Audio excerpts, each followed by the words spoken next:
the guy that was with us, Jordan, he rolls up the pamphlet, and every time the Packers did something, he's like, dude, right in their ears, just everyone in front.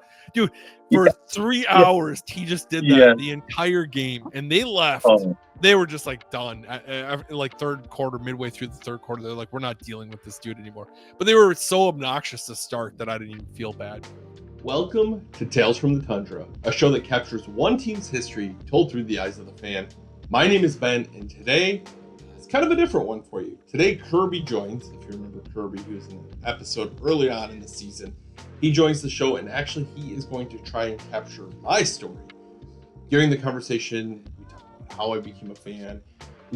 Kirby throws me a lot of unique questions. He did a lot of homework to really find good questions to ask me. It wasn't the traditional episode of just capturing my story fully. He was like picking my brain on a lot of different things. He knew that back when I did a similar show to this back in like 2018, he knew I did my full story. So he wanted to kind of capture something a little bit different. It was really cool. It was really fun from my perspective to sit down and just chat away. This is the last episode of this season, and we're going to be going back to the live shows next week, a week from when this drops, which is a Tuesday. So I'm excited about that. But without delaying any further, this is episode 20 of Tales from the Tundra, featuring myself. Enjoy. So anyone who's been following me for a minute knows that I come from a family of Vikings fans. My dad's a Vikings fan, my brother's a Vikings fan. So you might wonder, well, how do you become a Packers fan, and a diehard Packers fan at that, despite having so many influences that should have pulled you the other way? That is definitely something we cover, and we cover a lot more. We all know Ben as the Green Bay guy. You are the Green Bay guy. Who's just Ben? Explain to us, who is Ben? I mean, I think, first off, I want to say thanks for taking the time to interview me here on this. It was like between you and Tully, who you're probably familiar with Tully on the live shows. But Tully, I think, knows my story a little bit because I did my story back in 2018, and I wanted someone to come in blind. Who is I'm as Ben? fresh as you can get. I'm as fresh as you can get here. Yeah. You really, I mean, you know from like what I've shared over the 6 months now, 8 months that you've been following me. Yeah. Really, I'm kind of what you see. I feel like on my page, it's pretty much me in a lot of ways. Yeah, man, I don't know. That's a good question. You've already got me kind of like stumped, but I was gonna come with some heat here. I don't know. I'm like a nerd. I'm a big Packers fan. I moved to Green Bay because I wanted to be by the Packers. Obviously, parent, husband. I don't know. I try to be pretty transparent of who I am through what I do, and sometimes it's very corny, like bad dad jokes, and that's just who I am as a person. Hey, I mean, there's Packer fans at all different levels, but if you move to Green Bay, that's up. Yeah, that's up on the fandom list there. So did you watch football like your entire life then? Yeah, so I remember, I mean, it ebbs and flows, right? When I was like really young, I liked watching football. My dad, we would watch it every Sunday at his house when we're there. My parents are divorced, so we're at his house some weekends and my mom's other weekends, but we would watch.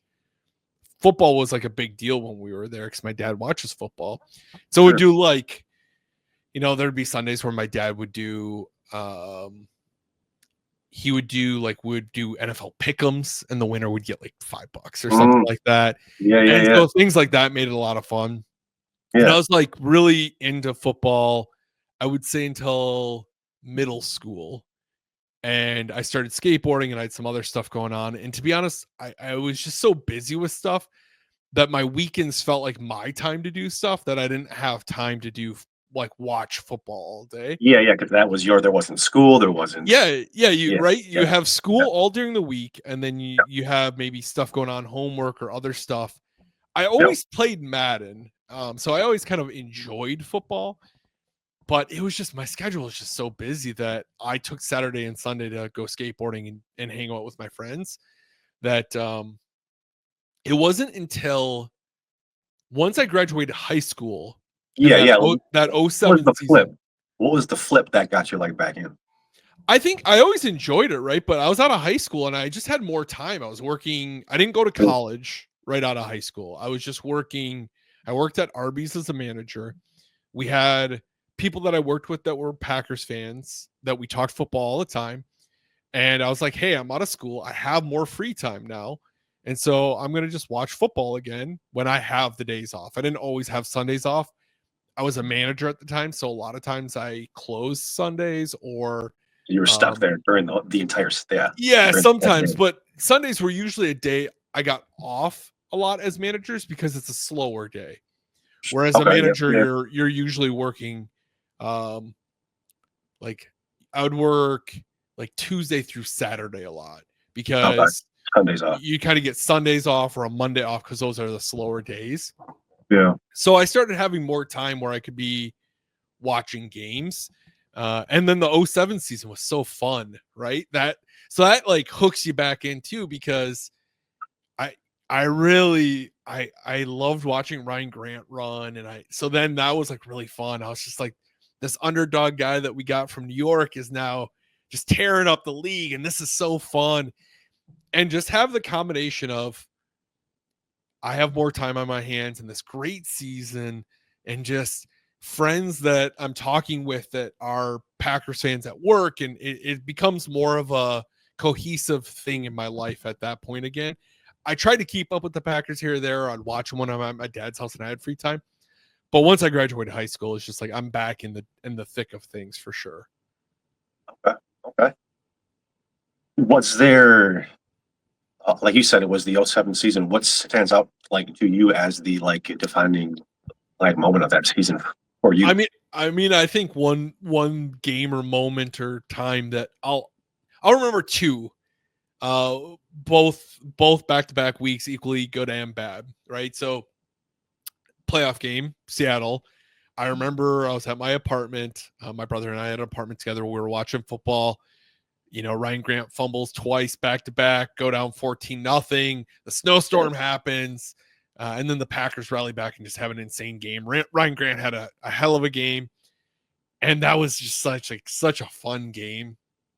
And then the next week I had to work on Sunday night for the NFC Championship game. And it was me and two of my friends at the time. I say at the time, they're still great guys. I haven't talked to them in so long. But they were working my shift with me at Arby's, and it was dead. We didn't have a single customer from the time the game started till the time game ended. We might have had some at halftime.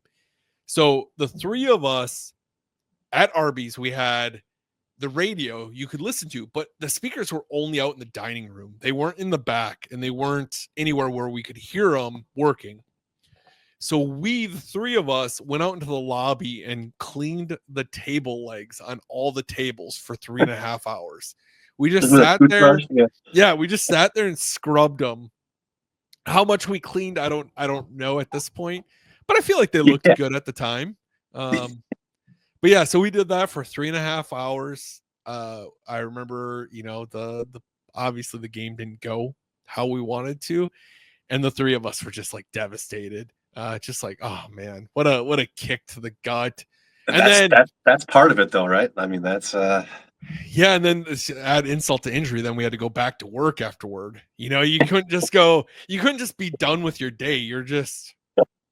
You're sulking. At least on my end, yeah. Like if I was at home, so I was good. Like I could just go, right? Yeah, you go back and put a smile on your face. I'm trying to think. At that point, you're about the same age as me, so you weren't legally drinking out at the bar at that point for you. Nope. You're probably just sulking somewhere else. I was doing the exact same thing that you were doing, just like at my parents' house at that time. Yeah, yeah, exactly. But yeah, so those are the two like defining moments when I think. I mean, that era to me was just so fun and fresh. Like, one, kind of falling back into Packers football and like really getting back into it heavy was super cool because I was like that when I was pretty young. And then school and stuff, my life got busy. So it was fun to really fall back into that. And then it got even more fun when Favre got traded away because I like Favre and I'm always appreciative of what he did for the franchise. I got really sick of the should I do it, should I not dance that I was so just happy. It was just over at that point. Yeah, I was just happy to see something fresh. And I think it was part of it was like my entire life I've known Brett Favre. Right. And I think I was also naive enough to not think about like you could get a quarterback that's horrible and just be on this quarterback carousel forever. I think I was just like, hey, I just want to see something new. And I was frustrated Favre would throw these like crazy interceptions a lot. And I was just like, hey, I'm just ready to see something new. He's something different. Yeah. Yeah. And so after they traded him after the 07 season, I was kind of stoked. I was like, new quarterback. My life was kind of in a different era as well. I got it out in my own apartment. So it was just like this whole. So it was fresh across the board there. Yeah, it was like a page turn for everything, right? Like I'm no longer a kid. I'm an adult now. I feel like an adult. I have a full-time job. I have my own apartment. And now I'm like a new quarterback. And it just felt like it was a fun time in my life because it was such a different time in my life. I don't know. That probably sounds crazy, but that's just how it feels at the time. No, I mean, if that's what got you, that's your, story of getting back into it. Everyone's got a different, different story. I will tell you how came back, if they never left. I will tell you like, how I became a fan. Cause that's usually how I start this show. I don't know if that's in your list of questions anywhere, but I'll tell you that it was a variation. It was like we were getting there. Okay. I don't want to cut you off, so maybe I'll let you drive as long as it's on your mind there. I just don't want to. I don't want to gloss over that because absolutely no. My dad's a Vikings fan and my brother's a Vikings fan, and okay. I am not. And so oftentimes I do get asked like, well, if these two people are Vikings fans, why aren't you? And I had mentioned that my mom and dad are divorced.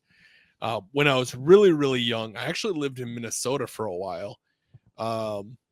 And my mom took us to the store one time and she said, hey, they have football jerseys here. I had to have been 4 or 5 maybe. And she goes, which one do you want? And they had a purple one, a navy blue, and a green one. And I was like, boys don't wear purple. That's out for sure. That's out. The navy blue was Cowboys. Oh, I was gonna say like Bears there for sure, but I guess Cowboys. Yeah. Yeah, it was. You got to think. This is 90. Oh yeah. 94, you're right. 95. It makes sense now. Yeah. So it was Cowboys or Packers. I didn't know what the two were. My brother actually initially chose the Cowboys. He was a Cowboys fan at first. And then I was like, that green number 4 looks all right. So I ended up getting the Favre jersey and I wore that thing constantly. And a friend of mine at school, I found out was a Packers fan. And so him and I like really bonded over it. And I remember when they won Super Bowl 31, I was wearing my Favre jersey, my cheese hat, and I was running around and my brother was crying and it was a whole thing. But despite my dad being a Vikings fan, my brother ultimately switched to the Vikings because his friends at school were Vikings fans. And so then he became a Vikings fan. And was your dad, was he all in? My dad or? Yeah. Yeah, my dad's he's a weird Vikings fan. Like he'll go to Packer games and he has a good time. And I don't think he minds cheering for the Packers. Yeah. My grandpa, his dad was a Packers fan. If my memory serves me correctly, was a Packers fan, and my dad was a Vikings fan just to be rebellious and be like, oh, Packers suck. And so I think it was just that was like where my dad is. I love my dad dearly, but he's like, he's such a funny Vikings fan because he'll be like, oh, there's no chance they're winning this one, but he's been watching the Vikings completely drop the bag for 50 years, right? So living here my entire life, that's just what they do, man. It's just what it is. they go out or they go the entire preseason like, I think this is going to be it, and they lose one game, and it's like, oh, they weren't going to do it anyway. We're one game in. You're really in the thick of things, man. We're one game in right now. My dad, I think my dad thinks that there's no way they win, for any time. Yeah. With Mason, he's trying to get Mason to say Skull, and I'm just like, yeah, don't do that. Dude, I'm fighting that battle right now. You know that. Yeah. You really have, but you're in the thick of it a lot too, because your little guy, I don't know if you want me to say his name, but your little guy, he's going to be surrounded by Minnesota fans. He's going to know Minnesota everything, so that makes it tough. It's a battle. You're a Minnesota fan through and through, except for the Packers, right? Yeah, yep. So I'm just almost kind of like in a way where like I'm not, I don't go out of my way to be like, oh, like I don't like the Brewers or something like that. I don't mind them, but they're not my like go-to team. You know what I mean? Sure. Like in that regard, but it's not the same. It's not the same on my end. It's not the same fandom for baseball as it is for football. Yeah.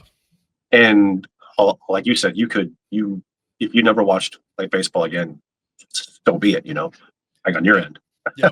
I don't care who wins baseball. I still like to watch a game, go to a game, like that, but it's just not the same fandom. The only reason why I check baseball scores, I check the Brewers score every once in a while. And the reason is because if they score 8 runs or more, Legend Larry's has $8 wings the next day. $8. I knew something was coming. $8 a dozen. Yeah. So I'll check the score. So I can you're a fan when they score 8 runs, dude. When they score 8 runs, you're in. They scored 8 runs a lot so far this year. There you go. I see Legend Larry's posting $8 wings again, and I'm just like, dude, let's go Brewers. I don't even care I don't care if the other team scores 9, dude. As long as we get 8 or more, I'm good. Legend Larry's is just pissed. God, what? They did it again, dude. I wonder.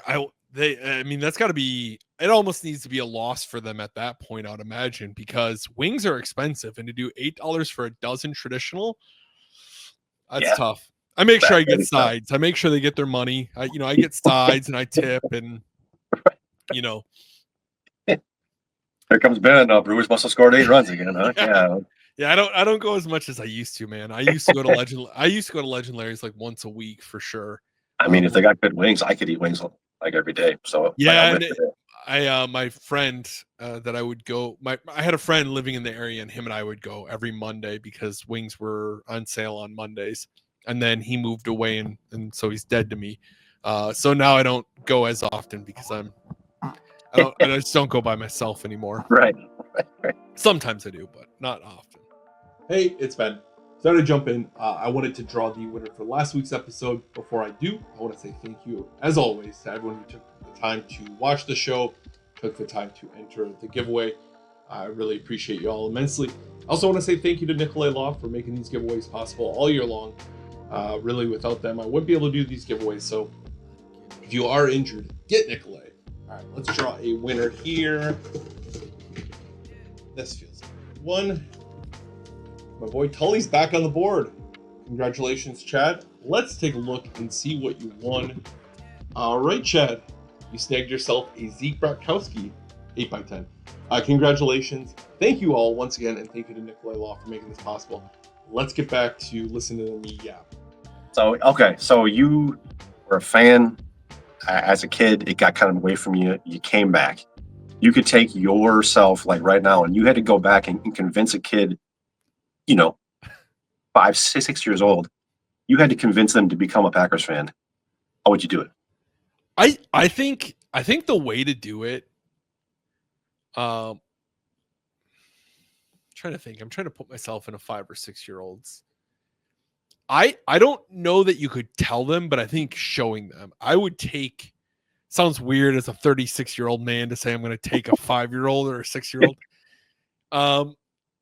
Showing them, bringing them to Lambeau Field and taking them on a stadium tour that you can do any day of the week, and taking them to the Hall of Fame, and really showing that history and talk about there's not an owner, there's hundreds of thousands of us. And I think that's the way. Talk about the history and share some of the characters that have played for the teams over the years. Because from a 5 or 6 year old's perspective, teams are a dime a dozen, right? They're Unless you have that Yep. like emotional connection with them, it's no different. It's a piece of laundry. And I think it's the story that you're telling with that piece of laundry. Okay. Yeah. I mean, because if we're talking about like team history, Yeah. the Hall of Fame, one time I could like be there still right now with the stuff on the walls and That's what I'm everything to saying. read. And I think that's what I'm going to have to do with my little guy is I'm just going to have to put him in the car seat, drive him to Lambeau, and be like, "Here's a Hall of Fame, buddy." Yeah, and then buy a DVD in the pro shop afterwards, and just like make him watch that the whole way back. Just hit him with propaganda after propaganda. So yeah, to answer your question, I'd kidnap a 6-year-old and take him to Lambeau Field. Exactly. Now we're going. Okay. Now we're getting there. Do you want to see your parents again? Well, it sounds like you're going to be a Packers fan then, aren't you, boy? He just has, yeah. He's like a 21-year-old. He's like at a bar and the Packer game comes on, just has a complete freak out moment. Yeah, that's a meltdown. The It's Ben here. It's Ben here again. Oh God. I think I'd do the opposite effect at that point, but oh, that's great. That's a good question, though. I like that. I like the approach you're taking. You're definitely making me think on these. You texted me earlier saying I'm going to make you think on these. You had said that you've already like done this once, so I'm like, I got to throw some stuff in there that's going to be, a little bit. I don't want to say, throw you off, but something maybe you haven't. Yeah. Is it weird? Is it weird because you've been on the other side, right? Yeah. I talked to you. Is it weird being the interviewer? A little bit, yeah. Just trying to keep the flow of it going a bit. You know what I mean? Yeah, and it doesnn't help that I ramble and I derail things. And no, I kind of like that because now I'm sitting here, and I got a couple little questions up here behind me now that I can kind of call back on. When we started earlier and I didn't have the screen because the power went out, I was like, oh God, yeah. That's how I was like, I'm gonna have to use the brain here and just remember how I wanted to do it here. But it's definitely a tough thing that you kind of learn after doing so many, just like everything else. I try to keep them just as a conversation, just because you never know where the conversation is going to take you. And when I first started doing these I did 50 episodes back in 2018. I did an episode a week for a year, and I have no idea now how I did that. But that's impressive. And I got some cool stories, and I got some people coming on that I had no business having on. But what I was going to say is I would get in my head about questions that I had to have asked that I felt like maybe the conversations weren't organic. It was they'd be telling me about something that maybe I should have broke off of and talked about. And I'd just go to my next question, and it felt a lot more choppy. And so as I started doing the flow out of it a bit. Yeah. Because ultimately at the end of the day, you want it to just be a good conversation that's interesting to listen to. Absolutely. Yeah. I mean, where I was going to go like before I was upstairs doing a little like free gaming, if you know what I mean. But free gaming has changed now with 2 kids. I don't mean drinking in that regard. And being like, what kind of questions could I throw in here? And I read an article about tailgating and about they were like ranking like different spots to tailgate in the NFL. Everyone knows Packers are top 2, not number 2 when it comes to tailgating there. I want to know like your best Packer tailgate story. Dude, I gotta be honest with you. I'm probably very disappointing on my tailgate stories. I don't mean you're doing a keg stand that's 20 below outside, and no, I especially I've been to one, and it was. I've been to tons of tailgates here, Minnesota. Dude, I think the tough part is because I live. What's that? It was like a citywide. It was like a tailgate across the entire town at that point. For what? When you came to the playoff game, yeah. Yeah. So I think the tough part with me living here is I just don't necessarily do it anymore. I eat at my house, I park for free, and I walk in, right? Or I'll walk around. Before I lived here, I would tailgate a little bit more, but I don't drink, so that makes it tough, right? I don't. Sure, yeah. But I will say like the cool experiences that I've had have all been at Lot 1. And it's just to swing by for a little bit because they have. What's the mystique behind Lot 1? I don't know, to be honest with you. I think it's just these group of people that always park in lot one because it's not the entire lot one. It's a Like a section of it. subsection of lot one, and it's close to the stairs there. But they have like their truck, and they bring down the bed, and they'll stand in there. They have microphones and speakers, and they'll play music, and they'll like live music, and they will. I think they do the national anthem, and they have a shot ski where they'll do a shot ski for money towards charity, and Okay. they welcome everyone. So they're doing it like the right way there. They're raising money for charity. They're having a good time. They got it And going it's on. there's a lot of fans that you'd probably recognize. It's Steve the Owners, and just those guys that you see on TV all the time at all the games. They're the ones hosting this tailgate party, and they're so inclusive and just welcoming to everyone. Yeah. That it's really cool. And when you're doing the shot ski or when you're doing shots, they'll say like who the charity that the money's going towards benefits. And I think it's cool because you just see like this swarm of people all there and enjoying that moment. Yeah. And how it's not like you're this fan, so get the hell out of here. It's just, hey, welcome to Lambeau. We're all here. We're just having fun. We're having good vibes. I've only been to the one, and I didn't know where to start, where to stop. Right. You know what I mean? It was like overwhelming in a way. Yeah. You hear so much about it, you read so much about it, and then you're finally, like I said, I've been to that one game. You're finally there, and you're like, oh damn, this is it. It was cool, but there were moments where I'm like, what do I do next? Where do I go? I think you've taken it in more than me, to be honest with you, because even when I tailgated on my own back in the day, you would have a small group and it'd be fun, but we're just kind of sitting around bullshitting. Like I used to make like a pulled pork, and I'd just put it in aluminum foil or like an aluminum pan, and it'd be smothered in barbecue sauce, and I'd just heat that up on the grill, or brats or mac and cheese as well. And so it wasn't like anything elaborate. It was just would have a little bit of food. You were doing it. You were making some good tailgate food. Yeah, and enjoying it in that regard. Like you said, I kind of went the different route. I was drinking whiskey from a plastic Ziploc bag. See, and I think you have a better story with it then. Like mine are all so boring. I was hoping you were going to hit us with this one. Okay, back when I was 17 with one game. No. Got out of hand, and we were going to hear from. I didn't go to my first game until I was I 21? Okay. Oh no, I was 20. I wasn't quite 20, 21. So I didn't even go to Green Bay for the first time until I was 20. So, dude, if I would have went, I drank when I was Grandpa, if you're listening to this, sorry. I don't know if my grandpa listened to this. I drank more when I drank more. Yeah.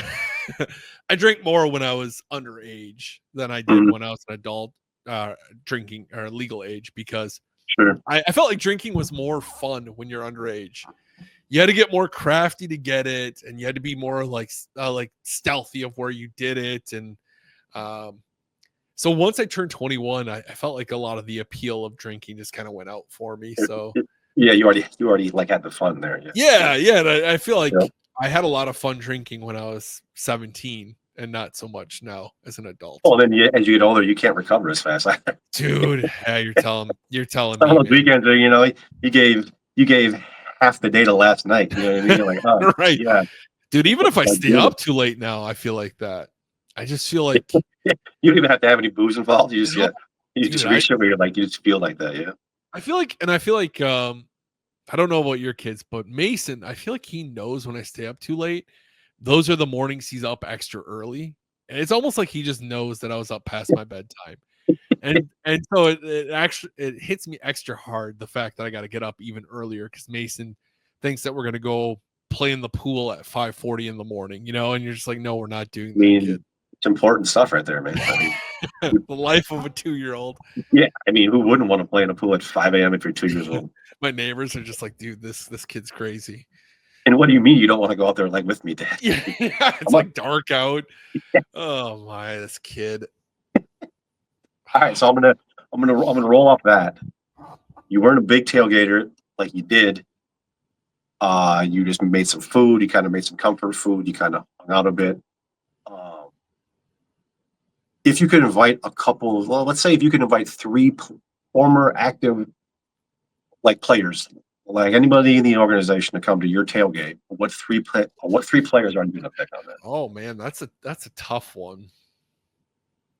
Like it'll take your tailgate to the next level. Hey, your tailgate is known. You're in lot one. Everyone comes dude, through. See, when you say that though, that makes me not want to do it at all, right? Because I'm kind of an introverted dude. I like small circles. I never want a big tailgate party. I don't ever want to be that guy. Like I just like small, intimate settings of people. And I think that's a reason why I never enjoy going to the bars. Is the bars are super loud. That'd be the last place for that. Yeah. Yeah, right. So like the bars are super loud. So in my ideal situation, I'm keeping it a small group of us. 3 players. I mean, I gotta say, shout out to my guy Des Bishop. I would probably invite him just because that's my guy. Trying to think who else, dude. I'm all right. I'm gonna actually exclude being able to do that because my mind right away went to Desmond, who's my guy, Charlie Pepper, who's also my dude. And I think if I do that, I'm putting myself in this. I'm putting myself in this like, I don't know, I'm narrowing what I can do. So I'm going to exclude people that I've had an opportunity to kind of get to know over the years. Okay. Yeah. I'm actually going to say, I'm going to go a complete different route. I think I'm going to go Jerry Kramer. I probably Dave Robinson as well. 2 of the greatest people I've ever met through the Packers organization. And Bob Long, who is the on the Lombardi's team that no one probably. So you're taking it back some eras, dude. I'm going back. Okay, so I mean, think of the stories you could have with that's just exactly and we're gonna all be sitting around having some good food, just chit chatting, hearing some good stories. I mean, Jerry Kramer by himself, you would just need him at that point. But if you throw in, and I've met all 3 of those guys, and all 3 of those guys have been phenomenal to sit and talk with. Bob Long is really interesting because he is responsible for, I think, a lot of Pizza Huts being in this area. He worked at the first one. When I met him, he told me the story. We talked for a bit. I went to a thing where he did a talk, and then I talked to him after the fact at like a meet and greet thing. But he worked at the first ever Pizza Hut, and he worked there with a basketball player. I want to say it was Bill Walton, but I could be wrong on who the basketball player was. But him and a basketball player that ended up having an incredible year or incredible career worked at this Pizza Hut together. And his friends would come in from the football team and he would give them free pizza. And the basketball players' friends would come in, they'd give him free pizza. They're giving free pizza out to all their friends. And at the end of the night, they're still making money. And he said, this is a good business plan. Yeah. And so when he came into the NFL, he took money that he made from game checks and invested it into Pizza Hut franchises. And he was responsible for a lot of Pizza Huts being in the Wisconsin area. The more you know there. I mean, dude, so I think Bob Long, shout out to Bob Long. I hope he's still alive. I think he is. I haven't seen anything about him passing, but he was great to meet. Jerry and Dave are awesome as well. I mean, Bob, if you're listening, bring back the old school Pizza Huts, man. We want the red ropes back. We want them all. I got to Google him now just to make sure he's doing met Jerry Kramer for like 5 minutes like one time, and he talked to me like he's known me for 2 decades. See, and that's just it. Bob actually sadly passed away earlier this year at age 83. I'd still invite Bob. Bob still gets the invite. Even in this, you said it, whatever. I'm keeping Bob on there. Okay, so you got okay. All right. So it's like we said, you're going back a couple years. If we have to replace Bob, R.I.P. Bob, I'm bringing Paul Kaufman into the conversation because I had him on the show. He was incredible. He had so many good stories, and I think he would just be a fun. That was a good episode. Yeah. I listened to that. I was in traffic like that night. Like as I was listening, I was in there dying at his at the stories that he was telling you. Dude, he had so many good ones, and I think him with Jerry and with Dave, I think it would just be a fun since Bob's no longer with us, unfortunately. That- Which that bums me out. I didn't know that. That would be a fun era though, to just be able to go like watch those games and kind of see those guys play. Well, and think about one thing. I'm gonna hijack this for a second. So Dave Hudson doesn't get brought up, Don Hudson. I don't know why. I know someone named Dave Hudson threw me off. Don Hudson doesn't get brought up. Dave Robinson, yeah, I think maybe that's part of where my brain was going. But Don Hudson doesn't get brought up enough for current greats, right? Who's the best receiver of all time? Don Hudson doesn't get brought up a lot. And there's a lot of recency bias in this, right? Where people are like, well, I watched Jerry Rice, I watched Randy Moss, I watched insert receiver here, and these guys are completely different. Than if you were to take Don Hudson and put him in today's era, or Ray Nitschke and put him in today's era, would they be able to be as successful in today's era as assuming let's assume they know the modern game, right? They're kind of familiar with the modern game. Would they be able to compete at a Hall of Fame level like they did back then? And I don't know their physical stats off the top of my head, but like, what's the size difference in guys they're going against? Yeah, that's the tough part. I know Don Hudson was blazing fast. So is he going to just be Jeff Janis? It'd be cool to get some tape from that era and like superimpose it over like the modern NFL and just see compare speeds and compare like, is he as fast as say like a Tyreek Hill or something like that? Like how does the speed compare to the fastest guy? I think they said he ran a 10-second 100-yard dash. So that's, a second every 10 yards. Yeah. So I don't know if his 40 time was 4 seconds. I mean, that he was blazing fast, but was he blazing fast for the era? That's what I was going to say. Yeah. Is he in the context of that era? Like was he fast? Would he be just average now? I mean, and my other side of that question is, what position is one that you could take from that era, the 60s, and plug in? Would offensive linemen be? Would it be running backs? Like what position could you plug in and have the most success? I mean, I think it would be like running back, right? Because you're just like, I feel like your running back is the guy who can adapt the easiest. Yeah, I think you know what I mean. Like a lineman, if you get the best lineman from the 60s, he's probably going to be, I don't want to say slow, but would he be slow compared to today's game with? But that's the same argument with running back, right? Like, would a running back? I just feel like a running back could adapt way easier, way faster. That's probably true. You know what I mean? Like if this dude's going to get, if he's going to get plugged all night long, that's just going to happen. I mean, like you see that happen in like today's games. If the left guard's having a bad game, he's getting blown up the entire time. Yeah, it doesn't stop until they switch it up, or you know what I mean. So I feel like safety might be able to adapt a little bit too, because you're kind of lurking a little bit more and maybe not being as. Yeah, you don't have to be like you can kind of go into a play as you want to, if that makes sense. You know what I mean? Yeah. Or it's not all around you to be like, yes, hey, you have to figure it all out in that regard. I'm always curious on people's opinions on that, because as much as I love to think that a Nitschke could dominate in today's era, and he very well may, right? But I think it's just such a different game that it would be hard for him to play as fast as today's That's what I think. game. That's what I think. What would happen the most is it would be such a difference speed wise. Yeah. Like not even size, just speed wise. These guys are so much faster.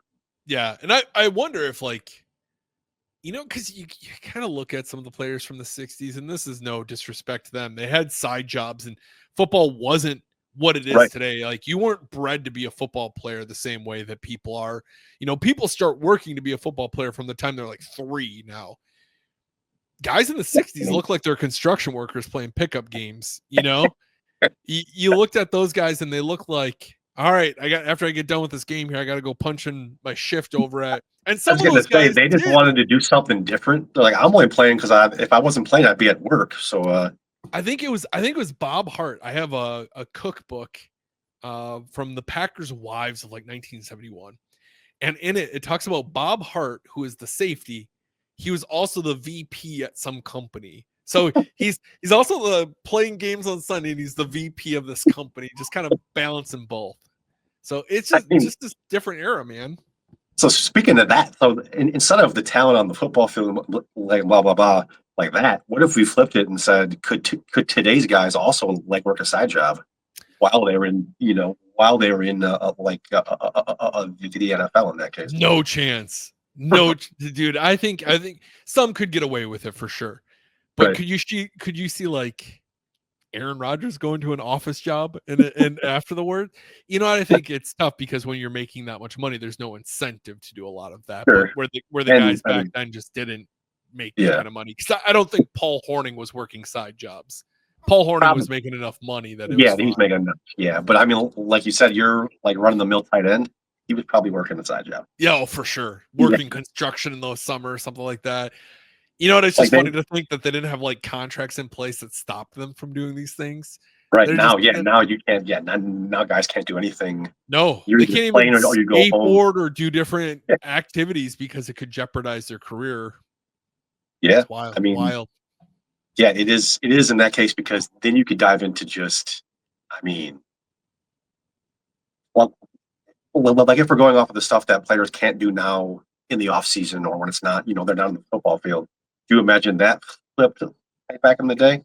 They're like, hey, this is all, like, regardless of what you're making, this is all you can do, like per your contract for a low amount of money. Would you then sign the contract? No, there's no way that people would. There's a first overall pick. Was it early 1950s? He was a first overall pick, and he elected to go be like a salesman of some sort, where he was a traveling salesman, and he did that instead of football because football just didn't pay enough to make it worth it for him. And you think about that, like a first overall pick. He was like a Heisman winner, first overall pick. Meanwhile, and he's just like, nah, I'm gonna go be a salesman. Meanwhile, nowadays you got guys like Joe Marcus Russell, who just first overall pick. Yeah, just getting $70 million just that night. Gone. Well, you saw that too with the back in the day before the merger. The NFL would draft players, and then the AFL would try to draft players, and players would go to the NFL because there was more money, or what have you. Like it was just so hard.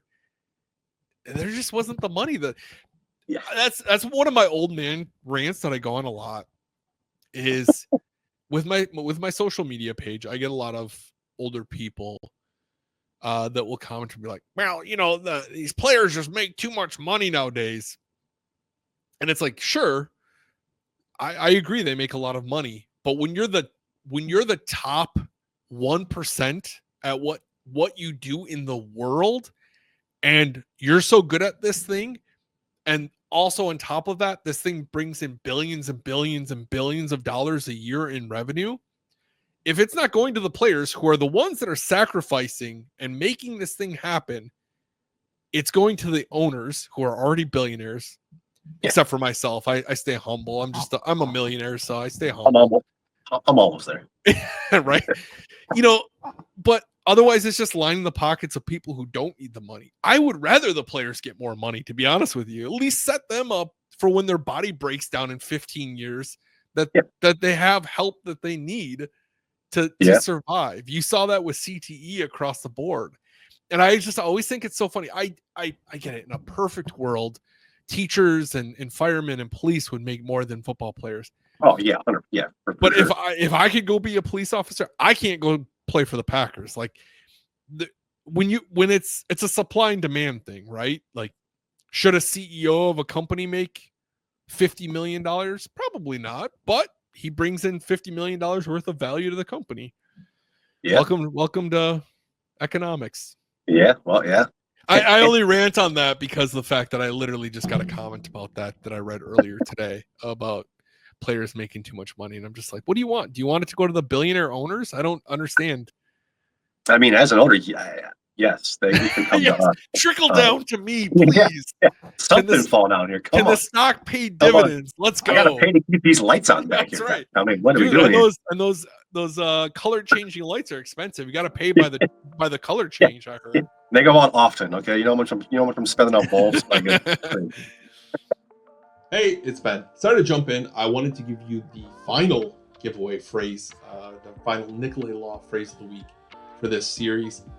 If you've never done so before, find the giveaway link. You can click on that. It's going to ask you for a phrase of the week or word of the week. This week, we're doing 2017, which is the year I started the Green Bay Guide.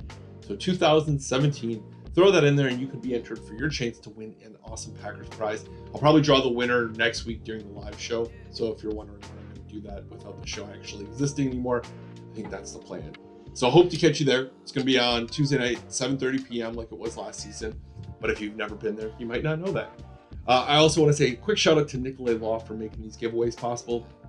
If you're not familiar with them, they are a personal injury law firm who is in the Midwest. They know the Midwest and they know what the Midwest needs, which is someone who's going to show up, work hard, get results, and get you what you deserve.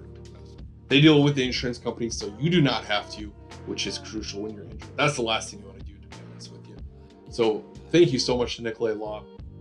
If you are injured and you need representation, call 1-855-NICOLAY or head over to nicolaylaw.com and work with a firm that the Midwest trusts. All right. Thank you once again, everyone, for all the support, Nicolay Law for what they do. Let's get back to this conversation with myself. But going back, you were talking about the former era and Dave Robinson and who you meet. If you could bring back a former player from any old roster to be on the current roster, who'd you go with? And we'll have a few exceptions in there. You can't pick like Bart Starr. You can't pick, you can't pick Starr. You can't pick Hornig. You can't pick, the main like Packer legends. So we're kicking out all Hall of Famers. Is that the thought? Sure. Yes. Yeah. Yep. Okay. Excluding Hall of Famers. Yep. Excluding Hall of Famers, and these players are in their prime. Yep. Not just like you get that player. You get that player at their best. I think. And am I getting a full season out of them, or are we dealing with injuries with it? No, you get a full. I mean, yeah, dude. I think you get a full season. If that's the case, I think it'd be hard to argue against a stellar pass rusher in either KGB, Clay Matthews, or Aaron Campman. KGB, I didn't see that one coming there. I'm thinking pass rushers. KGB had that his one season, or he had a good run. Yeah, if you're getting them at their best, like absolutely there. For sure. You put him with Rashawn or Clay with Rashawn or Campman with Rashawn. And I'm not knocking LVN at all. I think LVN could take that step. He's just too young. Yeah. I think they're still. I was gonna say Charles Woodson, right? He's a Hall of Famer now, so maybe I was gonna say Tremont Williams then at his prime. But one of these guys, I was gonna say one of them, but without a pass rush, those guys are kind of pointless. I mean, a corner can only do so much, right? A corner can only. We've seen that.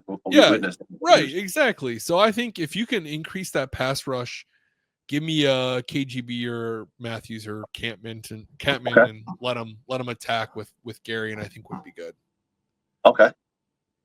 Really, that's like the only hole I can think of. I mean, receiver, my first thought was Sterling Sharp, but then we took Hall of Famers off the board. So. Yep. Well, I think once you take the Hall of Famers off the board, that really.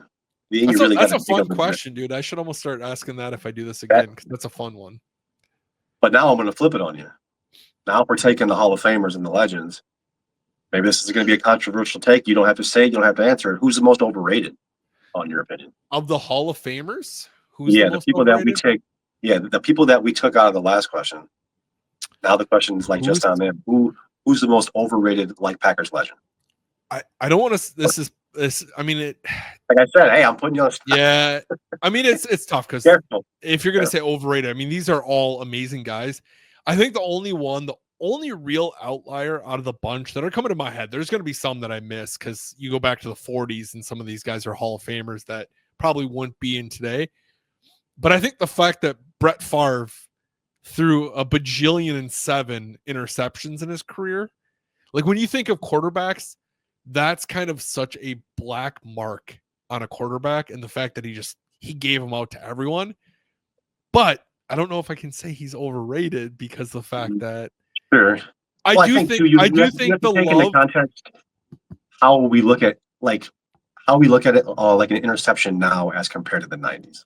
Yeah, I mean, I just think that I'm very thankful for like what Brett Favre helped turn around in Green Bay. And I think that's where he gets a lot of people that are okay with a lot of that stuff. But if Jordan Love had the seasons that Favre did, they'd try to run him out of town immediately right now. Yeah. You Yeah. know, Oh yeah. you remember Favre throwing 6 interceptions in a playoff game against St. Louis? If Love did that now, Oh, he'd be done at halftime. He wouldn't. dude, He wouldn't finish fans the would game. want him cut yesterday. And Brett Favre still You're played not more lying years there, yeah. after this. You know, so I think maybe in that sense, he gets a lot of credibility for what he helped build back. But And I I think also he had think, so many like lights out like moments as well. Like holy shit, what was that? I You mean, so did forget Matt about Flynn, though. you forget about all those interceptions. Yeah, I mean, Yeah. that one did. I mean, he does hold the record for what like the greatest or for the most touchdowns thrown in the game, right? You know what's interesting about that record? So he did that, and then Rodgers tied it. And And that was versus Flynn, the Texans, right? For Rodgers, is that a Houston game? Rodgers did it twice. He did it, I think, once against the Texans and once against the Bears. Bears, okay. And Flynn had the record for most yards thrown in a game, and Rodgers tied it. So think about it, it's like 489 yards or something like that, and Rodgers tied it. He didn't get 490. He didn't get 488. He got 4. I gotta look. And knowing like Rodgers, he probably like did that on purpose. Right. Well, like, you know how hard that would be? Yeah. He probably knew, okay, I need to throw for 5 more yards. Oh, it's 480 yards. And he did that against Washington in 2013. But yeah, so they tied at 480 yards for both of them. So I think that's interesting that the record's not even a record. It's a shared record at the same exact yardage. It's a shared record. I can't say, like, I didn't know that Rodgers tied it. Yeah. I knew he had come close a few times, but I didn't know. So, you know what? I learn something every day. My last question, kind of like a random question that I have for you. Not really random, but we're talking 90s, talking Favre. We then rolled into Rodgers. I saw this question somewhere else, and I was like, I'm not going to ask it, but I think I can get a good response out of you here for it. Would you trade? Bear with me here. Would you trade the entire 1990s Favre Packers era for one more win for the 2010 Packers era? So the Does that make sense? entire So would you 90s just does forget not about the happen. 90s? Yep. If you could guarantee that you would get one more Super Bowl win in the 2010s, and you could flip it too. Would you trade the 2010s away to get one more Super Bowl win in the 90s? No, I think both are perfect for me in my life. You keep it. And the reason for that is because for me, the first game that I vividly remember is that Super Bowl 31 win. I don't know that it wouldn't have changed. It's hard to say, right? But I don't feel that it would have changed my fandom in any way had they not won that. But it put you on a path, yeah. But I vividly remember that game still, and I was 6, 7, maybe. I vividly remember. I remember I had my cheese head. I remember my worn out, faded Brett Favre jersey that the screen print was peeling. I remember watching the game, and I remember all of these big moments happening. And Desmond Howard's return. I remember running around the house, and then I remember the Packers winning, and my brother crying. I remember the door, the knocking sweepstakes, like where you just won $1 million for life or whatever, whatever it was. I remember that right after the fact because my mom was like, "Oh, I entered," and I was thinking, "Oh, maybe we're gonna win," because everything else today is going great. So I think that was such a milestone moment in my fandom that I wouldn't want to take that away. Sure, I also wouldn't want to add to it because that 2010 run was so special because at the time, you and I talked about this in your episode, dealing with Minnesota fans during 2009, to have 2010 felt so therapeutic. We dealt with 2009, and 2009 was so tough. And I say that, I mean, it's football, it's entertainment, right? In the grand scheme of things, it's not tough. It didn't alter my life either way. But as a football fan, as someone who watched all the games, as someone who was as invested as you are in yeah, and some of my employees were Vikings fans because they're from Minnesota and diehard Viking fans. So 2009, I dealt with chirp, dealt with Favre like destroying us twice, and you watch him go into the playoffs, and you're like, this dude's gonna win the Super Bowl. There's no doubt about it. And then to have that like crushing moment, and then 2010, they were still holding off of like, this is gonna be it. We're coming back. And I remember saying to people, Favre had his statistically best year last year. The odds of him doing it again are so slim that I'm not even worried about it. And then they started out okay. They got a little bit bumpy. And then they thought that game against the Packers was going to be the game that like put them back on course. Yep. And if anything, it kind of did the opposite. We won and we went this way, and then they just kept crashing. Yep. And then I went to the game at the Metrodome. This is a fun story. I'm at night before the game, the one at the Metrodome, 2010 season. I think I was skateboarding, and I got a phone call from a friend, and she goes, I'm at a bar right now, and there's a guy next to me that has 3 tickets to tomorrow's game, and he's trying to sell them. And I said, how much? And she goes, $30 each. And I said, are they real? And she said, yes. And I said, why is he selling them? Yeah. He hit a bear this morning and totaled his vehicle and cannot find anyone to take these tickets and cannot find a way to go. And so I said, I don't know if they're real. This sounds fake. Right. Yeah, so I said, I'll risk it. Buy them. I'll meet you. I'll give you the money. So I went to the ATM. I got $100. I gave her $100, $10 for the gas or whatever. Get the tickets. They're legit. So my brother, his friend, and I go to this game. Never met this friend before. This friend's wild, rowdy, Packers fan, rowdy. Still one of the rowdiest dudes. Matt Ramage level rowdy.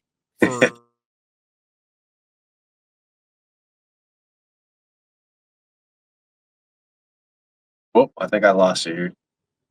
Oh. Did I lose you guys? Yeah, for a second you went off there. I don't know what the hell happened. Well, anyways, he's Matt Ramage level rowdy for like 5 hours. 6 hours maybe. Like he's doing stuff I probably can't tell on a podcast. He's just wild. So we go to the game. We're the last row in the Metrodome. The very last row. We have the I've been there. Great seats though. It was fun. And they gave Brett Favre pamphlets on every single seat. There's a lady sitting next to us.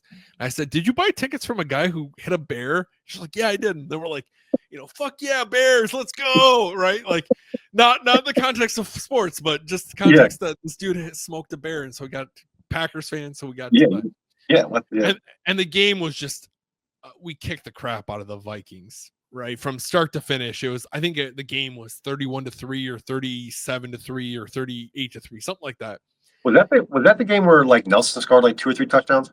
I don't know. I felt like everyone scored, dude. Greg Jennings got one right after the halftime. Kleinsaucer, was it Kleinsaucer? No, Toby Gerhardt, I think.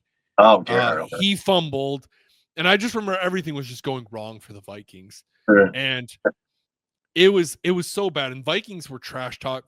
Fans were trash talking us as we're going in, and the ones in front of us were trash talking us. And then once the game started, the guy that was with us, Jordan, he rolls up the pamphlet, and every time the Packers did something, he's like, dude, right in their ears, just everyone in front. Dude, for 3 hours, he just did that the entire game, and they left. They were just like done. Like third quarter, midway through the third quarter, they're like, we're not dealing with this dude anymore. But they were so obnoxious to start that I didn't even feel bad.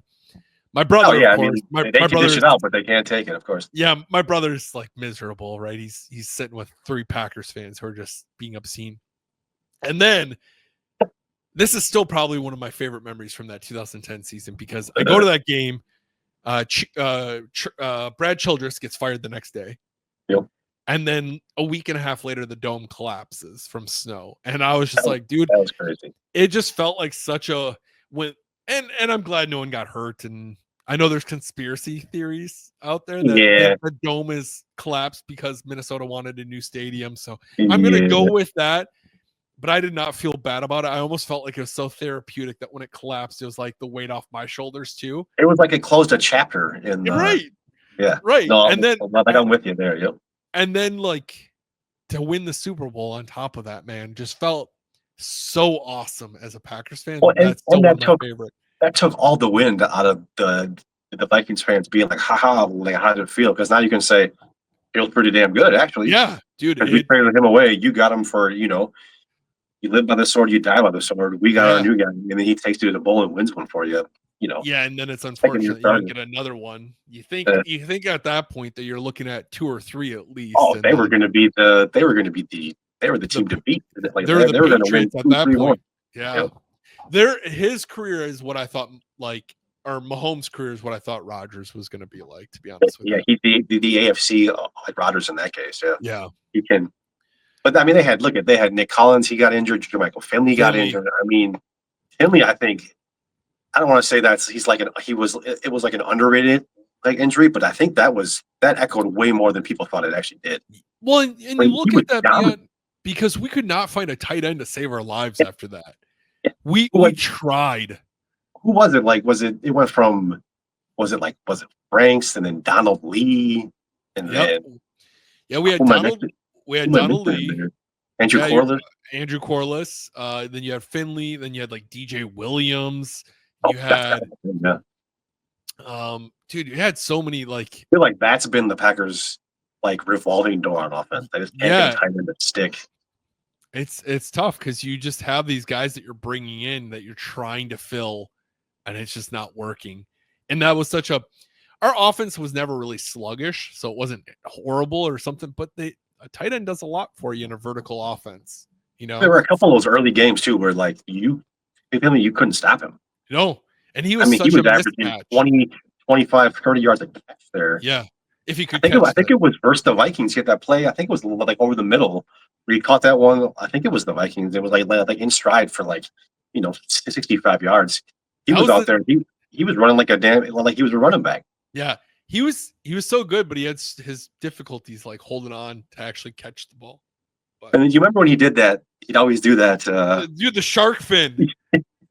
I always joked he'd have like a 7-yard completion and a 15-yard celebration. You're just like he had this thing. So I met him at Ribicki Cheese at the Mall of America. Yes, dude. He had this thing. That thing's not still there anymore, is it? That was like my favorite. I haven't been to the mall. I haven't been to the mall in a long time. I don't think it's. I wouldn't be shocked if it is. I don't think it's still there because I looked. I don't know how it was open.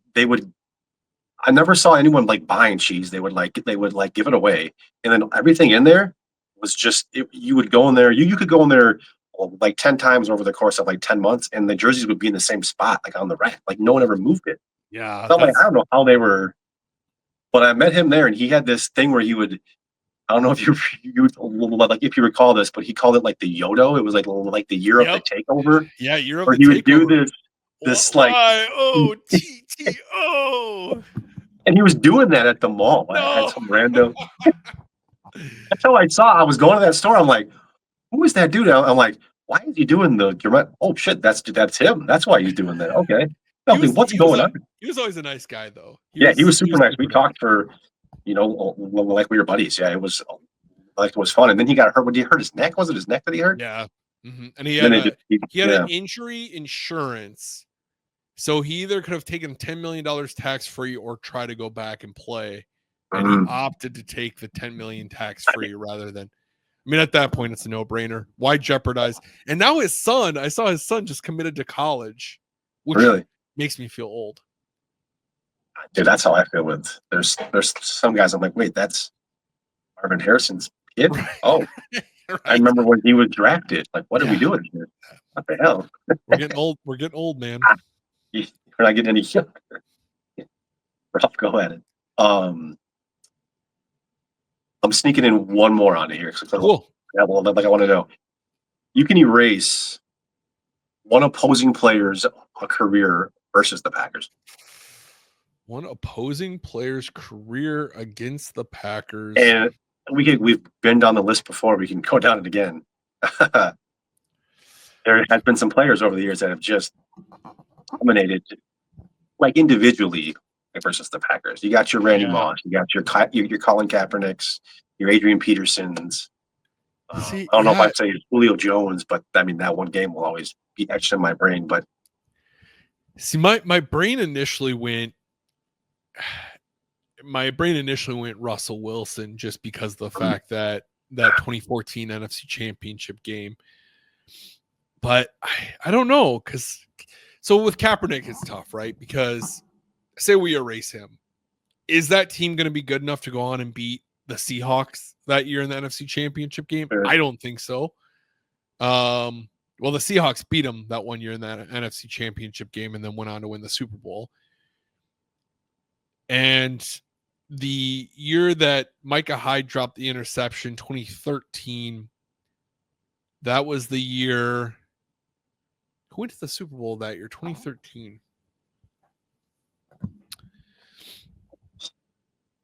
Why am I spacing on that? Because that wasn't the year. That wasn't the year the Seahawks.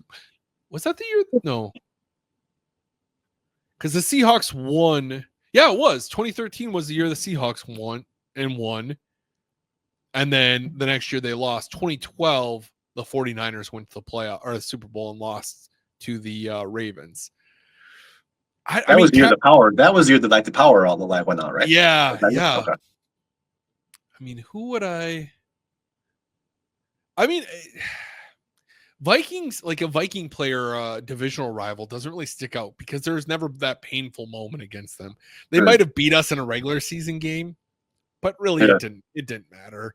Ultimately, at the end of the day, I think I'd probably just say Russell Wilson for the sake of we would have went to at least one more Super Bowl against the Patriots, which would have been a fun one to see Rodgers and Brady in a Super Bowl. In Super Bowl, that would have been yeah. That's a tough one though. That's a tough question. If I could stay on that, you said I'm like curious on yours though. Before we go on, if we're going that way, I'll get rid of a Golden Tate thing, so I don't got to sit through the Hail Mary and see him go. I didn't push anybody, as he's clearly just doing that in the replay. But Russell threw the ball, so you know you kind of. Oh God, I don't know why. That post game interview. Dude, I was at a buddy's house. We were in his garage, just watching it as a random. And I don't know why, but I was. That game for some reason just got to me in the worst of ways. And then seeing that post game where he's like, I was just sitting there and I didn't know I didn't push anybody as they're showing slow-mo of him. Just wow. All my God. Defenders just falling over. Forget who it was. He had dreads. Yeah, MD Jennings. MD Jennings, there we go. Yes. Yeah. He's just being like whiplash through I didn't touch him. No, I think it was Tremont that got pushed, and MD was the one that caught it. That had it. Okay, yeah. I think the one rep does this, the other one does. Yeah, like, and then that ref wrote a book about it. Lance Easman or whatever wrote a book about making the call. And of course he did. Yeah. I think Seahawks have like broken my feeling when it comes to football games. After the NFC Championship game, I feel like I just leveled out on fandom. And just letting games get to me. I think you're right. I think that because I think that might have been that NFC Championship loss. That might have been one of the only times I just sat in my room in the dark, just like, what was that? You know what I mean? Like, like mentally, I'm sure you were the same way. I was already there. Yeah, dude. I had to go back through and delete tweets because I used to tweet a lot. Oh, that sucks in that case. Oh, you got to go back and delete tweets. Yeah, because I was like, happy birthday, Julius Peppers, because it was his birthday. It's like, have fun at the Super Bowl. And you're just like, all right, I got to go back through and delete. Because then otherwise trolls are just coming out, you know? Oh, 100%. Yeah. Yeah. But I interrupted you on another question that you had off of that one. No. Like I was just going to say, if you could take away that opposing player's like a career, and you went with like Russell Wilson, I thought you were going to go like an MC North, like at that point, like an Adrian Peterson or like a Randy Moss. But Yeah, I Kinda, think you I think if surprised me they with the actually Russell Wilson. yeah, I think if they had actually like did anything that impacted us in a Sure. meaningful way.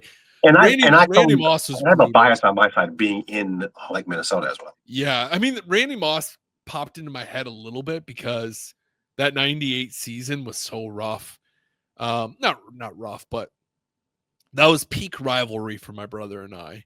Oh, no, maybe Sure. not peak, but that was up there. We bet a lot on if the Packers win, you have to wear Packers clothing. If the Vikings win, I have to wear Oh, those Vikings. guys. Yeah. Yeah, so 98 season, I had to wear Viking snow pants to school. I remember that. And then I heard the joke constantly like, why couldn't it was something like, why did they have to shut down Lambeau Field? Because there's Oh, moss yeah, growing in the end zone or something. And you're just like, dude, I've heard this joke 14 yeah, times today, yeah. and I'm just pissed about the game. Can you just not? I You know? remember the joke. Yeah. Yeah, talk about overplayed there, like, in And that how regard. does a But it joke was spread that fast like that without social media? I have well, no and idea. being in Minnesota, every time there was a game like that where a big play was made, that was the front of the paper. Yeah. And that's back when everybody, everyone, like, they got the paper at that point, so it was Maybe that's where it stemmed from. I didn't know. I'm just like, dude, why does everyone know the same joke and we have no idea why? Now I'm all all right. amped up. I think we gotta go with the burning hot, like, questions that you always ask. Okay. I think we gotta get To like a wrap things refresh up, on that. Yeah, I think we gotta get, like, a refresh on that. do you have them or do you need me to do I them? I I have them actually now. Oh, okay, cool. I actually do, yes. If you would ask me when I lost power, like, 5 minutes, like, prior to this, I did not have them then, but, What do you got? so we're gonna go with play number 1. If you could sit down and have a conversation with Okay, any any person person. associated with the Green Bay Packers, alive or dead, can't have Lombardi, no Bart Starr, no Reggie Yeah. White. Um, I'm not gonna who are you gonna choose any choose? of those even without you prefacing that because um I'm gonna And go. no Desmond Bishop, no, Yeah. No, no Charlie Peppera. I wouldn't choose them just because of the fact that I've gotten to do that with them. So Sure, sure. not to humble brag, but I've had some We get really it. We know. Oh my yeah, god, we get it. I've had some really fun unique opportunities with both of those guys. I'd maybe say I haven't met this individual, but I would maybe say, dude, your answer was probably my favorite of this past season, by the way, of like Oh, the the seamstress. dude, I was when I was reading about that, I was like, I was like, that is. I I just still need kept, to. like, reading about it. I think I'd go Chester Markle. So he was supposed to be this next, like he was going to be like a potential Hall of Fame kicker for the Packers. He was incredible, and then he got into substance abuse issues. He had the kick in the 1980 season where it was deflected back to him. He caught it, ran it in for a touchdown while he was high on cocaine. That lifestyle ended up getting him basically like he ran himself out of the NFL because he was focused Sure. on other things. Now he's sober and he's got other stuff going for him. So I think it'd just be interesting to sit down. I tried reaching out to him. I sent him a snail mail back in the day trying to get him on the podcast, but he's wrote a book now about it. And I just think it'd be really interesting to hear his story and It's like hear the Doc that. Ellis. She's like the Doc Ellis of the NFL there. Right. Yeah. So it's just like, hearing that, I like to hear that good comeback story of like someone who really turned their lives around from tragedy in that sense. And I know Tony Mandrich gets a lot of hate, but I think he'd be another good one for that reason of everyone hates on him because of the draft class he was part of and the fact that he didn't pan out the same way and he was dealing with substance abuse issues. But I like the fact that he's like, he doesn't seem like resentful towards Packers fans for hating him. Like he's still very much Which would back. be the easy thing for him to do in that case. Yeah. I mean, Yeah. he's pretty active on TikTok and he's always wearing Packer stuff. And he's very happy and proud that he was a Packer, even though he had arguably a better career with the Colts. He had a great career with the Colts. Not great, but he had time in the NFL with the Colts and like helped contribute. And everyone hates on him, but he's still just like happy to tell a story about being able to recover from addiction and kind of get his life back on track and be working on art and all this other stuff. And I just think those are the stories that I'd love to hear from people. That would be, yeah. That's a good answer. Yeah. Cause there's probably a ton of stories that we've all never heard, obviously. Yeah. So, and they're not going to be the same stories of Lombardi's eras, right? Where you get crazy ones. But I also feel like a lot of those stories get told because so many people have interviewed these guys over the years. And I don't know. I just think it'd be interesting to hear theirs. And as someone who doesn't indulge in alcohol too often, and I've never smoked weed. I've never taken weed. I've never consumed weed or anything like that. I'm a pretty big square all around. So I do think it's interesting, especially in a culture where it is so profound to drink and stuff. It's interesting to hear their perspective on how maybe they cleaned it up after being in that world so much with how much it's around us in the day-to-day basis. Okay. Yeah, that's a good answer. Number 2. It kind of looks like you're on my koozie, by the way. You kind of look like the Nicolay. Get you some sunglasses, man. Trying to get that Nicolay beard there. If you could sit down and watch any game again, same feeling, same emotion that you had the first time that you watched it, which game would you choose and why?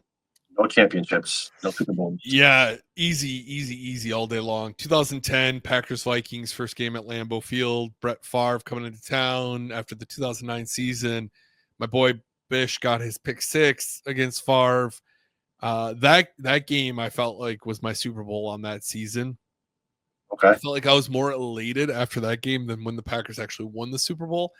And I think more so because the Super Bowl felt like, okay, who do we play next? It didn't feel like we won the Super Bowl because it just felt like we were always like, okay, who do we play next? Who do we play next? Who do we play next?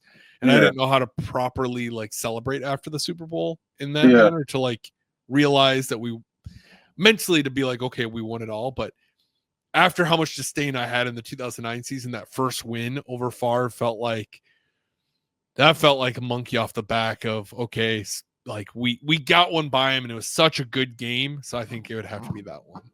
Have you ever talked to Desmond Bishop about that pick, against Favre?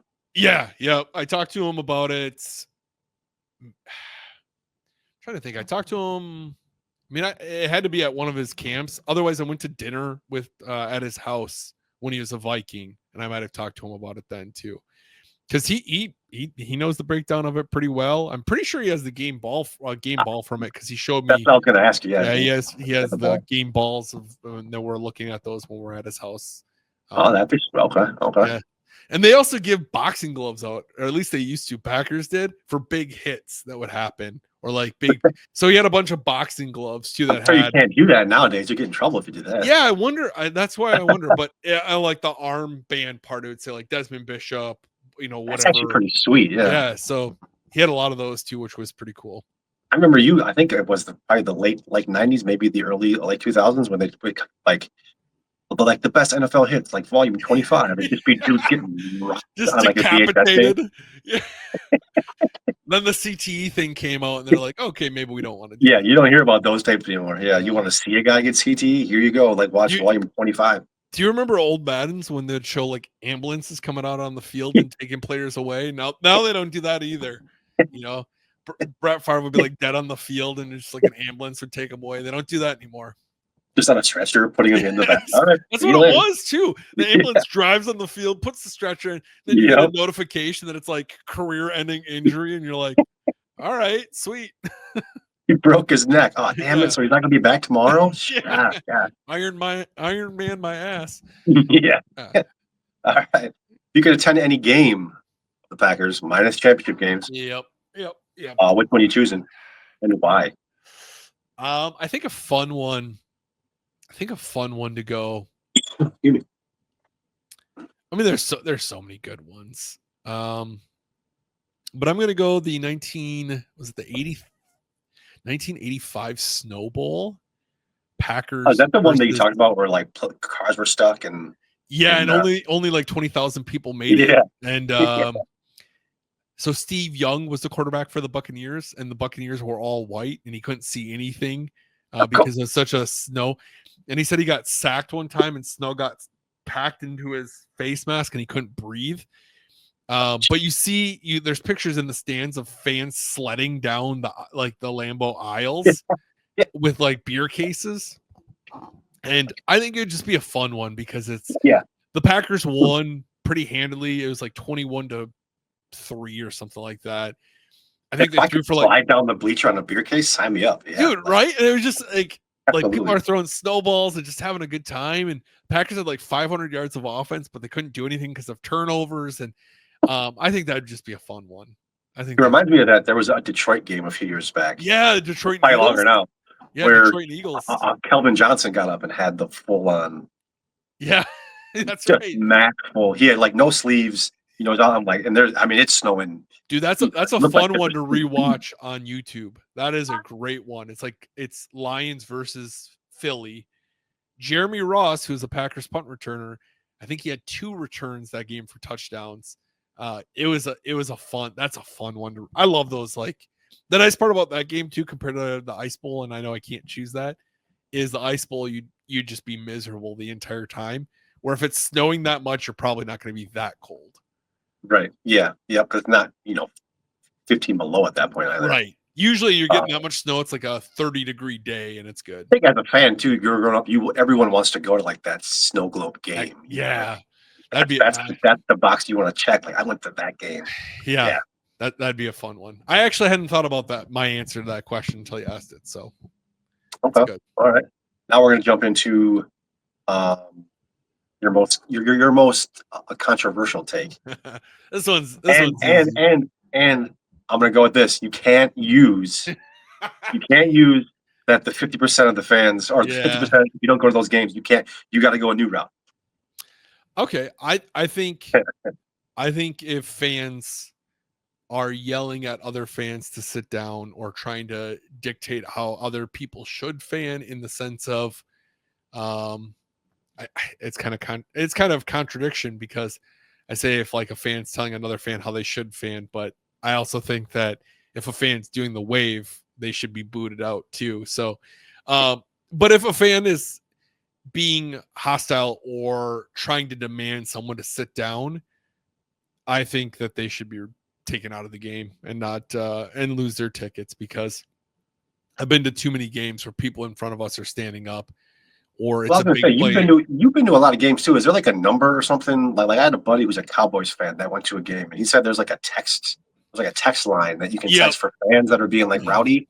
And he was like, "Oh, dude, I wasn't being like rowdy at all." And all of a sudden, these like a bunch of ushers were like coming over to him because they were getting texts, saying that he was being rowdy. He's like, "I'm not even doing anything." Yeah, I wonder if it's worse for an away fan, because I'm sure there's going to be. Well, he'll let you know he's a Cowboys fan. So he wasn't like innocent at all in that case. Yeah, there are. I've also seen people go get ushers because people won't sit down, and then the like usher tries to get involved in getting them to sit down. And I just think if you're at a sporting event, you got to expect that. So I mean, yeah, you can't. That's my take. Sit down and not be loud. What do you? Yeah, that's my take. I think it should be the opposite fact, that if fans are there and being and standing up and someone tells them to sit down, those people are the ones that should get booted out. Okay.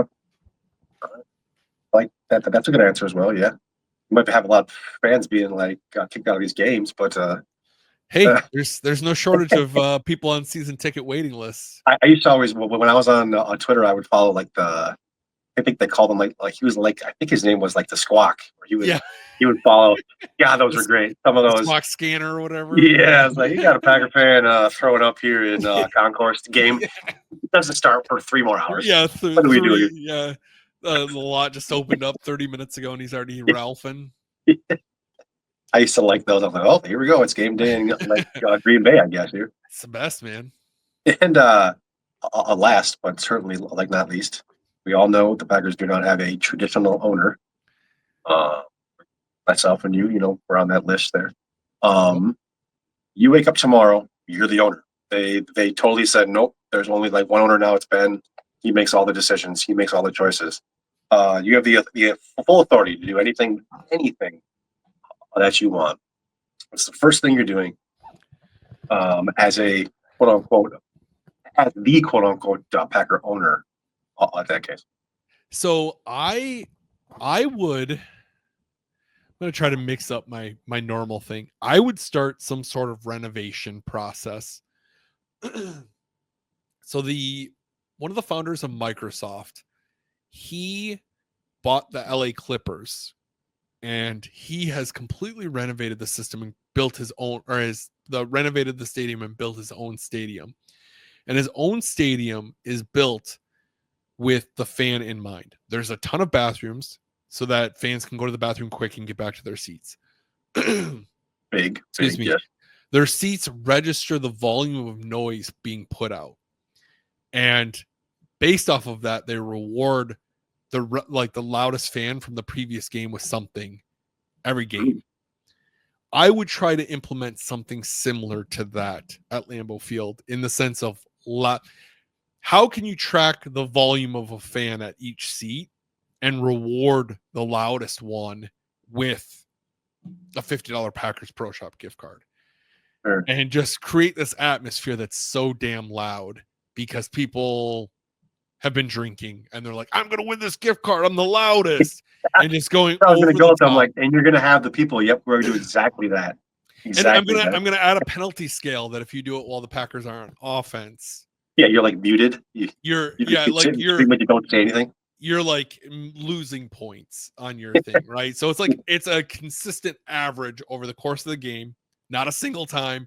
It's average volume on defense. So inside Lambeau, you would implement basically like a social credit score. Yeah. Basically. Based and off you of could how bring loud up your fandom per game, depending on how loud you were or not. And you'd get rewarded of it. You could be at your first game being as loud as possible collectively, as long as the Packers are not on offense, and you could win $50 at Packers Pro Shop. I'm totally in on that. Well, when the Super Bowl was here, me and Rachel went to the taping of like a Good Morning Football. Yeah. I think it was that, like Good Morning Football America or something like that. And it was like the show started at 6 a.m. We had to be there at like 4:45. They gave us breakfast, and they went over, okay, if you're going to stand here, here's what we want you to do. So I was like, position us right behind the camera. And I'm that guy, like, totally in just, I'm super animated. I'm clapping at every guest. And they go to like a commercial break. And the guy behind the camera is like, that was awesome. And just threw me all this like Super Bowl hat, jacket, Dude, sweater. Let's go. Yeah, so I'm totally in. I'm like, oh, okay. Now the camera comes back, and I'm even more into it. Yeah, you're over the top wearing all the gear now. If you had your TV on mute, you would have thought those were the most interesting interviews and moments with my animation that I was doing. Because I was like, if you're going to give me free stuff, yeah. Okay. See, that's what we need. That's what we need, but throughout all of Lambeau. I'm totally in. If I could get some bucks at the Pro Shop. Well, and you think how many drunk people are going to be like, I'm going to be the loudest or whatever. It'd be even better if with their technology, they know your seat. It would be even better if you could see your results at the end of it, right? So you have a drunk party and, dude, I'm going to crush your score. And you're just like, I produced this sound decimal for this portion of the game, and you're comparing stats. And just be like, oh, I had a -1 here, but you could open up. I mean, talk about opening up possibilities there. I mean, if you're at a game and you're not a season ticket holder, but you're the loudest fan of that game, then they just bump you up with a handful of spots. And if you are on the season ticket and you're like super quiet, it's almost like the soccer games, right? Soccer clubs. There's delegations where you get promoted or delegated or whatever. Yeah. If you're a season ticket holder and you are the quietest at the game, you lose your season tickets. Like someone loses a season ticket every game. There's just people in the parking lot. There's just pissed. Yeah. I wasn't loud enough. Oh, I wasn't good enough for Ben, huh? Okay, Ben. Fine. Yeah, dude, that probably won't be very happy. Like people won't be happy with me for a lot of reasons, but at least Lambeau would be bumping. I was going to say Lambeau would be rocking, and that's all that matters at this point. So you could have a couple of guys. You could have a couple of guys like underneath you, like that would deal with all the riffraff that are trying to get back in. I think most people would be happy with those changes. I think most people would be happy I'm with with those you. changes. Yeah. Yeah, man. I agree. That's all I had for you, man. If you got any final thoughts here, you did 50 plus episodes. What, last year? You've done, at least probably what, close to This is 15 here This is the now, 20th year. 20th now. What are your thoughts on doing now? Close to what, you had like 20 now, 50. You're 70 of holding them. on 75, 75 episodes here. Yeah, it's fun, man. I'm What are you grateful. thinking? I've gotten to hear so many cool stories, and I'm so grateful for it. Really, it's just something that like sparked from an idea of visiting my grandma at a nursing home when she was still alive, and talking to a guy who hitchhiked to go see Curly's Packers take on the Detroit Lions or whatever. And I was like, that's such a cool story, and it's sad that it's going to leave with him. So I'm so fortunate. I've gotten to talk to some people that are unfortunately no longer with us, and being able to have their stories forever kind of preserved is something Sure, I'm super stoked about, and thankful that I have that opportunity, and people have given me the opportunity to hear their story. So it's super cool. And it's something that I'm like super grateful for, the fact that I've gotten to meet so many cool people, like yourself included. Like you're a prime example of that. A year ago, you had no idea who I was. I had no idea who you were. And now you and I text way too often. And it's just like, it's such a cool thing that being a Packers fan has got I allowed just think me it's to do. wild. It's kind of wild that it was just, buying a canvas off of Yeah. Facebook. Like Shout out to Marketplace. Sway Coda. Yeah, exactly. I was like, had that random Sunday night like beat up like not happened, would have had no idea. Yep. And now you're in And the here we live are. shows all the time and And now we're hanging in the out. Paul Rudd meme. Well, look at us. Who would have thought? Who would have thought? Who would have thought? And that's gonna do it. That's a wrap on the show. Thank you so much to Kirby for taking the time to sit down and pepper me with some questions. It was a really fun time getting to chat with him. And he had never heard my story before, which is kind of why I chose him. I know a lot who listen to the show heard my show back when I did it years and years ago and heard my story. So it was really, really cool to sit down and chat with Kirby some more. I want to say thank you to Nicolay Law, of course, for making the giveaways possible and being a proud sponsor of the show. If you are injured, get Nicolay. I hope to see you guys next week, next Tuesday, 7:30 on Facebook or YouTube. I'll be going live as the season's kind of kicking up, and I'm super excited about that. So really, it's been a quick off season. I can't believe we're nearing the end of it. So I hope to see you guys Tuesday at the live show. And if not, I'll catch you when I catch you. Thank you so much once again. My name is Ben, and I'll see you when I see you. Have a great week, and go Pack Go.